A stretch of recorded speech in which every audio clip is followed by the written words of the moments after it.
Good morning, fellow NFPAers. This is Lance, and today we're going to have a lot of fun with cooking and eating. Imagine that the grid has gone down, things are going bad, grocery stores are closed. You're going to have a lot of stress on your mind, so the last thing you want to do is add to that stress by being hungry. Today we're going to be looking at a number of different ways that you can cook delicious, simple, fun meals with the minimum of equipment and the minimum of perishable ingredients. So let's begin. There are many different ways that you can cook a meal. For breakfast, we'll be using this little portable butane burner. Let's assume that the electricity is out, so your electric stove's not going to work. Let's assume maybe there's an earthquake, so gas lines aren't going to provide gas to your gas stove. A lot of modern propane stoves or gas stoves that you have in your house also use complicated electronics and rely on electricity, so let's assume that none of those are going to work. So we're just going to use this little butane stove that we have here.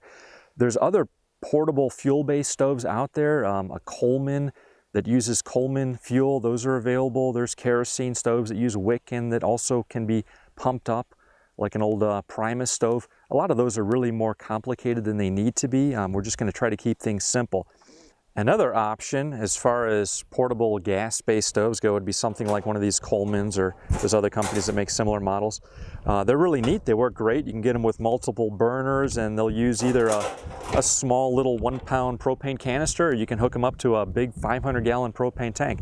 But what we'll be using this morning is this little portable butane stove. The reason we'll be using this butane stove is I've been using one of these things for probably 10 or 15 years. They work fantastic. I've never had a problem. They're lightweight, they're portable. They use these little tiny cans of fuel. So what you do, you take the stove out of the plastic holder right there, take this and flip it into position. This opens up, pop the lid off your butane, and that just slips right in there. Close it, and when you're ready to start cooking, just push that down and turn the knob. They don't use any electricity. They're simple mechanisms. There's virtually nothing to break. They're EMP proof. So let's see what kind of breakfast we can cook with this little butane burner. We'll assume that fresh groceries aren't going to be available, that refrigeration is going to be difficult or not available at all. We'll assume that fresh water or any kind of water is not going to be really that available. That means we're going to be relying on dehydrated and freeze-dried foods. Canned meats are great to have around. Canned butters are great. Breads that don't require any type of refrigeration is great stuff to have around. Eggs can last a surprisingly long time when stored properly. To minimize water, cast iron is great, and minimizing the number of pots and pans you use, just use one big pan. A great thing about cast iron is that you can clean it without any water. So let's get cooking. We'll add some ghee butter, great for high temperature frying. And now we put in some canned corned beef. We're going to make food for 2 people here, so we'll save some of this canned corned beef later for another meal. And we've rehydrated our dehydrated potatoes, so we can add those right now. And put in a few spices, get some pepper in there. Put a little bit of salt in now, and then salt it to seasoning when we're done. Some more seasonings here.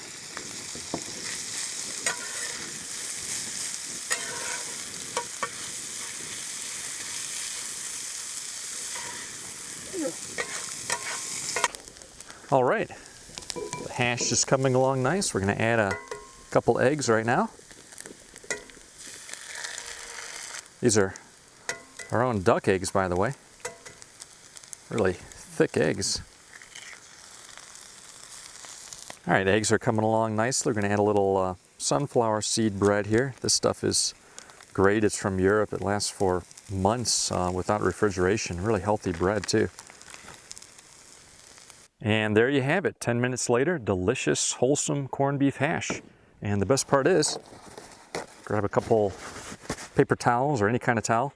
Despite what people think about cast iron, it's actually really easy to clean up. Once you have a properly sealed pan, I mean, you can see there, that's it. It's ready to, we would wipe the rest of those crumbs out of there, but that's ready to cook on the next time. You don't need any water to clean it. Everything cooked in one pan. Boy, that was a great breakfast. I'm still a little bit full, but it's time for lunch, so let's start cooking. What we're going to use this afternoon is a rocket stove. A rocket stove uses wood. and it doesn't use much wood, as we're going to see. Rocket stoves come in all shapes and sizes. Some of them are real tiny, used for backpacking. They can even weigh just as little as 5 ounces. There's also huge ones that people build into their house for heating and cooking, and they can weigh several tons. We'll compromise. We'll use this one here. This is a big hunk of iron, weighs about 20 pounds, pretty indestructible. There's a lot of makers of rocket stoves out there. They're all pretty good. It's a pretty simple design. I like this one a lot because it's just a rugged little thing. We use it for truck camping, use it around the homestead. The cool thing about a rocket stove is they use very little fuel, and it builds a small discrete fire. It's much safer if you have any sort of fire hazards than cooking on the ground over a bonfire, and also you're keeping a much lower profile. It's really neat. So anyways, let's light it up and then we can start cooking. The basic operating principle of a rocket stove is real simple. Air and fuel go in here, fire comes out here, and you have your pan set on top. You can use just about any kind of dried little sticks. You don't really want big pieces of wood, just small sticks work great. I'm going to use some birch bark that I gathered from the forest. It's a great tinder. If you don't have that, you can also just use paper balls. But let me show you the basic idea. We're going to grab a bunch of this birch bark here. This is really going to get the fire going. We'll stuff that in there.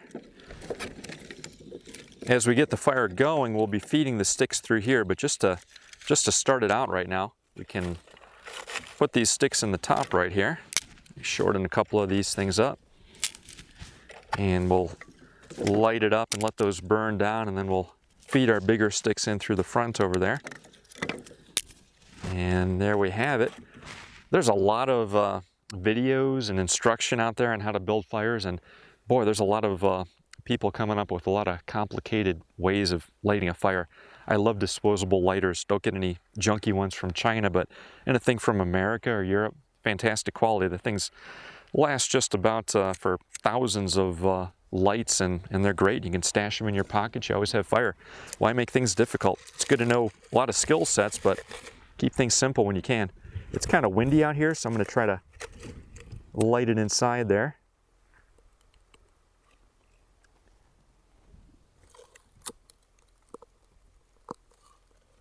And there we go. That's lit up. Put a couple more twigs in the top here. This thing will really get cooking soon. It starts to draw in air through here, and then it sends it out the top. It's a pretty neat concept. Again, you can build these things yourself. There's a lot of different designs. You can even dig a hole in the ground and have it in such a way, and we'll do that in the future as another video and show you how to make a rocket stove just out of literally dirt. So we're going to let this thing burn down until those sticks fall down, until things burn out in here. And as that occurs, we'll start to put in some of these bigger pieces of wood we have in here. I like the smell of that birch bark burning. And of course, the smoke always blows in your face whenever you have a campfire, right? The neat thing about a rocket stove is you're not waiting for it to really warm up. You're not trying to build a layer of coals. You don't have to worry about that. It's not like a conventional cooking campfire. Literally within a few minutes, this thing's going to be ready to cook on. Okay, so that's good enough to put our pan on. What I'm going to use today is a cast iron pan. A rocket stove like this is really ideal with a cast iron pan. Cast iron diffuses heat. It cooks very evenly. If you were to put a thin aluminum pan on there, you'd get all kinds of different hot spots. It would be trickier to cook on. So this is definitely not lightweight cooking, but around the house, it's a fantastic way of doing it. All right, fire's going nicely. The pan's getting warmed up, so let's start cooking. So for lunch, we got these wonderful venison burgers. We got these from our neighbor. They hunted the meat themselves, and this is from pork that they raised themselves. We also have some great pork lard. This was some raw fat that they gave us, and we rendered it down, so we're going to use that to fry everything up. All right, let's get the burgers in here. There we go, a nice sizzle. That's a great sound. And I'm going to go ahead and add these mushrooms as well. Put a little garlic in there. Venison's a pretty lean meat, but with the pork sausage mixed in there, it'll cook a little bit slower, have more fat in it. We're gonna put a little bit of Worcestershire mix here. That'll be nice on the mushrooms. And let's get these mushrooms stirred up a bit. Take our onions, put these off to the side. Oh, this is looking good. And again, I'm just using those original little pile of sticks that you guys saw when we started out. This rocket stove uses surprisingly little fuel, very efficient cooking. And we'll take some of this nice European sunflower bread that we used for breakfast, and this is going to be our hamburger buns. This bread's great. It literally keeps in the wrapper unrefrigerated for months. Pretty fantastic stuff. And there we go. From the time we lit that first flame till now, it's been about 15 minutes. Still have a lot of flames left. We could do some more cooking. So we have some nice mustard for this. Mustard's great stuff. It keeps without refrigeration. We also have some wonderful sprouts that we sprouted ourselves. You can look that up. It's a great thing for some nice fresh greens. Again, you don't need any refrigeration. You always have fresh greens. Put some of these on here. A little tomato. Got some spinach here, and boy, how does that look? This is going to be a great lunch. Next up is dinner, and the best part is this is going to be the simplest meal of the day. We'll be making this nice little stew with these wonderful vegetables and our leftover canned corned beef. We're going to use a little chicken stock, and we're going to cook the whole thing using nothing more than the power of the sun. We've got our sun oven here. There's a lot of different sun ovens on the market. They're all really good. I'm going to be using the All-American, and all we do is flip this open like that, and we open this up like that, and there we go. Basically, it's collecting the sun, it's concentrating it, and we'll get you a picture inside once we put our vegetables and our stew inside, and we're gonna start cooking. And now my lovely assistant is gonna add the vegetables. We'll be using a cast iron enameled pan. That's gonna be really nice for cooking in the sun oven, and it's gonna make cleanup really easy. Here comes the carrots, some potatoes, and some celery, some onions.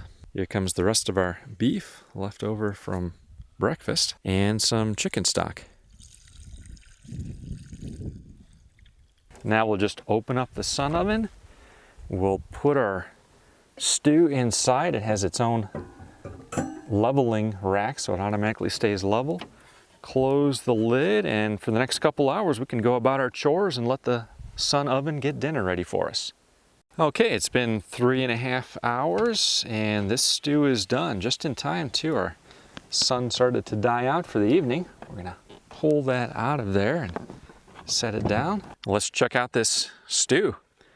Yeah, that's looking pretty good. We've got some dehydrated spinach here. That'll give us vitamins and minerals. Everything that we cooked from here today was the canned meat, and then it was a lot of vegetables that can come from your cellar. So it's all food that's capable of long-term storage.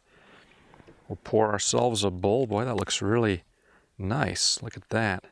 Easy, simple dinner. So sun oven, when you cook with it, you don't have to worry about using fuel. You don't have to worry about using electricity. You don't have to worry about burning your house down. You really don't have to worry about anything. Stick the food in, go do some other stuff, come back, and there you go, it's done. Thanks for joining us today. As you can see, cooking off-grid can be a lot more fun, easy, and inexpensive than you may have thought.